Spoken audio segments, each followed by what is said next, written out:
acting really in the interest of safety and for public benefit, JCVI feel that there are 3 points of advice that we would like to put across.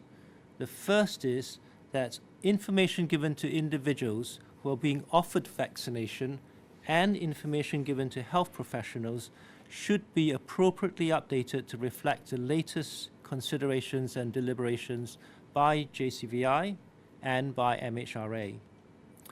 The second point is that those who have received their first dose of AstraZeneca vaccine should continue to be offered the second dose of AstraZeneca vaccine according to the set schedule. And the final bit of advice is that adults who are aged 18 to 29 years old who do not have an underlying health condition that puts them at higher risk from serious COVID-19 disease should be offered an alternative COVID-19 vaccine in preference to the AstraZeneca vaccine where such an alternative vaccine is available. And perhaps it's useful to state what is not advised as well. We are not advising a stop to any vaccination for any individual in any age group. We are advising a preference for one vaccine over another vaccine for a particular age group, really out of the utmost caution rather than because we have any serious safety concerns. This will obviously have some implications in terms of operation and deployment of vaccines, and I'm just going to hand back, therefore, to Jonathan to set those out for us.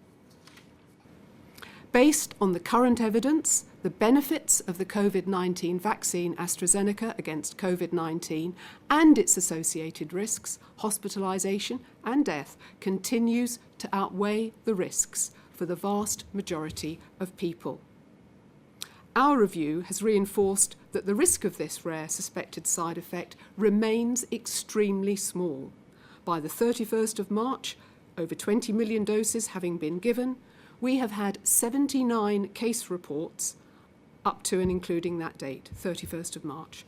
All 79 cases occurred after the first dose. Of these 79 cases, 19 people have sadly died. These cases occurred in 51 women and 28 men, aged from 18 to 79 years.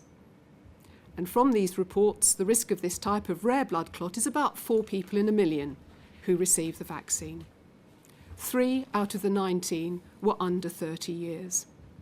14 of the 19 were of the cerebral venous sinus thrombosis with low platelets, and 5 were other kinds of thrombosis in major veins.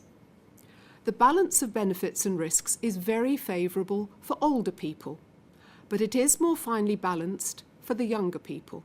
And we at the MHRA are advising that this evolving evidence should be taken into account when considering how the vaccine is used.